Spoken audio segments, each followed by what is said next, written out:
जमशेदजी टाटा ने साल 1868 में सिर्फ 21,000 रुपये लगाकर टाटा कंपनी की शुरुआत की थी और आज टाटा 154 साल के बाद 30 अलग अलग जॉइंट कंपनीज का एक ग्रुप बन चुकी है,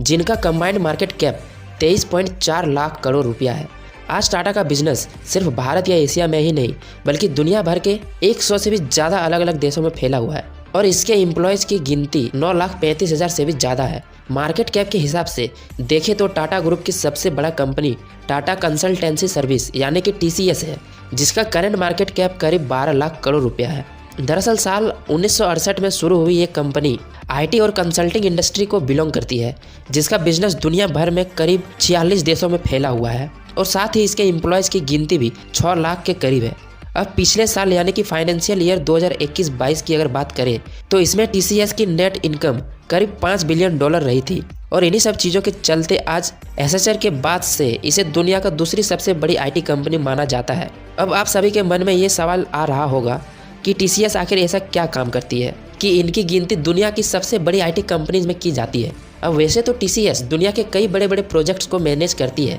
लेकिन एग्जाम्पल के लिए हम आपको इंडियन पासपोर्ट के बारे में बताते हैं। अब आप में से कई लोग ये बात तो जानते होंगे कि आज से करीब 15 साल पहले तक इंडिया के अंदर पासपोर्ट बनवाने में बहुत ज़्यादा टाइम लगता था, लेकिन TCS की ही बदौलत आज ये प्रोसेस कहीं ज़्यादा फास्ट हो चुका है, क्योंकि TCS ही वो कंपनी है जिसने इंडियन पासपोर्ट सिस्टम के इस पूरे प्रोसेस को डिजिटलाइज करने का काम किया है। TCS के बाद टाटा की दूसरी बड़ी कंपनी है टाटा मोटर्स, जो कि पिछले कई दशकों से अलग अलग तरह की कॉमर्शियल और पैसेंजर व्हीकल को बनाने का काम कर रही है। आज से 77 साल पहले 1945 में शुरू हुई ये टाटा मोटर्स की कंपनी आज उनके पैर पूरे दुनिया के 125 से भी ज़्यादा देशों में फैला हुआ है, जहाँ इस कंपनी के लिए करीब 80,000 एम्प्लॉयज़ काम करते हैं और इस समय इनके वैल्यूएशन $34 बिलियन के आसपास है। TCS और टाटा मोटर्स के अलावा 8 और ऐसी मेजर इंडस्ट्रीज है जिसमें टाटा ने अपना प्रेजेंस सालों से बनाया हुआ है। फॉर एग्जांपल स्टील सेक्टर की अगर बात करें तो इस इंडस्ट्री में टाटा ग्रुप के टाटा स्टील कंपनी पिछले 114 साल से काम कर रही है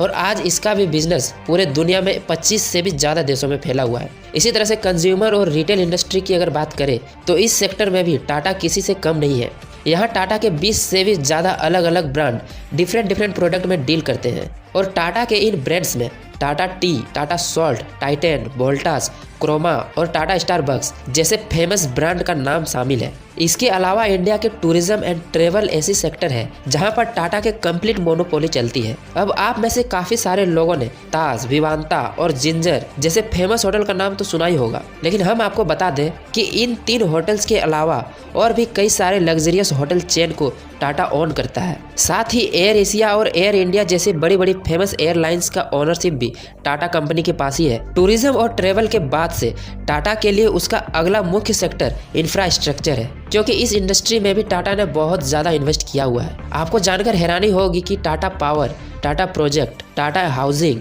और टाटा रियलिटी एंड इंफ्रास्ट्रक्चर ये टाटा के कुछ ऐसी कंपनीज हैं जो कि ये दुनिया भर में डिफरेंट टाइप के इंफ्रास्ट्रक्चर डेवलपमेंट का काम कर रही है। फॉर एग्जांपल जाम्बिया का hydro power plant Tata group के टाटा पावर कंपनी ने ही बनाया है और इन सब इंडस्ट्रीज के अलावा Tata finance, aerospace, defence, telecom, media और ट्रेडिंग एंड इन्वेस्टमेंट जैसे कई दूसरे सेक्टर्स में भी मौजूद है, जहां साल 2021 में अपने इन कंपनीज से टाटा का $128 बिलियन का रेवेन्यू जनरेट हुआ था। अगर वीडियो अच्छी लगी हो तो एक लाइक जरूर कर दें और ऐसे ही अमेजिंग वीडियोज़ के लिए हमारे चैनल को सब्सक्राइब कर लें।